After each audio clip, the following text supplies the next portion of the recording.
এজন সুদক্ষ সুযোগ্য মৌলানাৰ ইহলীলা সম্বৰণ ঘৰ দৰঙৰ শিলবৰী শত সহস্ৰ গুণমুগ্ধৰ সমূহীয়া জানাজা অঞ্চলজুৰি শোকৰ ছাঁ দৰঙৰ শিলবৰীৰ নলবাৰী গাঁৱৰ এগৰাকী বিশিষ্ট ইছলামিক শিক্ষাবিদ মৌলানা জছিমুদ্দিন আহমেদ আজি এই পৃথিৱীৰ পৰা বিদায় মাগে।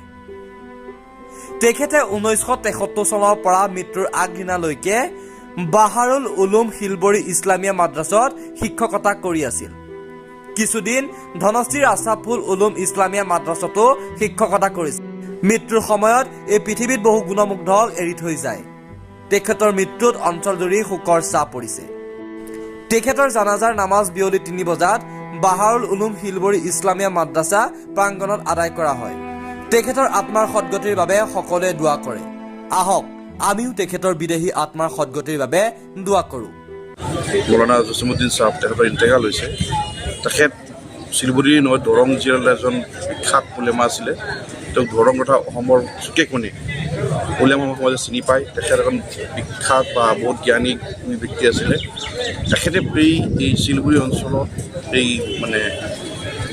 আৰু এজন মৌলানা তেখেতৰ লগত মিলি পেলাই এৰাবী শিক্ষা আৰম্ভ কৰিছিলে।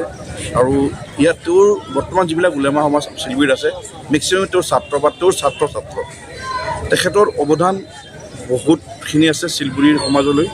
শিলবৰী ৰাইজক শৈক্ষিক দিশত আনিবৰ কাৰণে তেখেতে বহুত কষ্ট কৰিছে। নিজৰ শৰীৰৰ গাম পানীত পেলাই তেওঁ কষ্ট কৰিছে, যাৰ কষ্টৰ ফলত শিলবৰীৰ ৰাইজে শিক্ষিত হ'ব পাৰিছে। আইদাৰ দিনী লাইনত হওক বা জেনেৰেল লাইনত হওক তাৰ চেষ্টা কৰিছিলে। আলিম উলামা তথা সমগ্ৰ মানুহৰ বাবে জনগণৰ বাবে অত্যন্ত এটি বেদনাদায়ক দিন।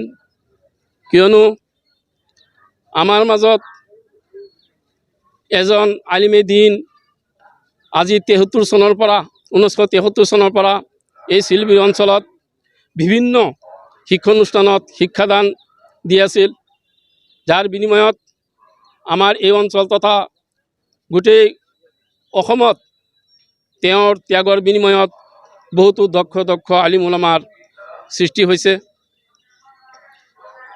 আৰু বহুতো দিনী মাদ্ৰাছা প্ৰতিষ্ঠিত হৈছে। আজি আমাৰ মাজৰ পৰা সেই নক্ষত্ৰ গুচি গ'ল। আল্লাহ তেখেতক পচন্দ কৰিছে।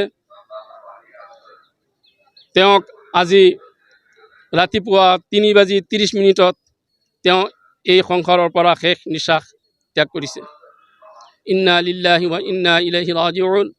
আমি সকলোৱে তেওঁৰ আত্মাৰ সদ্গতি কামনা কৰিছোঁ। আল্লাহ যেন তেখেতক জান্নাতুল ফিৰদাউছ নচিব কৰে। তেওঁৰ মৃত্যুৰ সময়ত ঘৈণীয়েক আৰু 7জন ল'ৰা 5জনী ছোৱালী এই সংসাৰত এৰি থৈ গৈছে। আলহামদুলিল্লাহ, তেওঁৰ কৰ্মজীৱনত যিখিনি সম্ভৱ হৈছে বেলেগ কোনো দুনিয়াবী বিলাসৰ কথা চিন্তা নকৰি কেৱল মাত্ৰ নিজৰ ল'ৰা ছোৱালীৰ শিক্ষাৰ ক্ষেত্ৰত ব্যয় কৰিছে। দৰঙৰ পৰা ফাৰুক মণ্ডলৰ ৰিপৰ্ট, চুহানা লাইভ।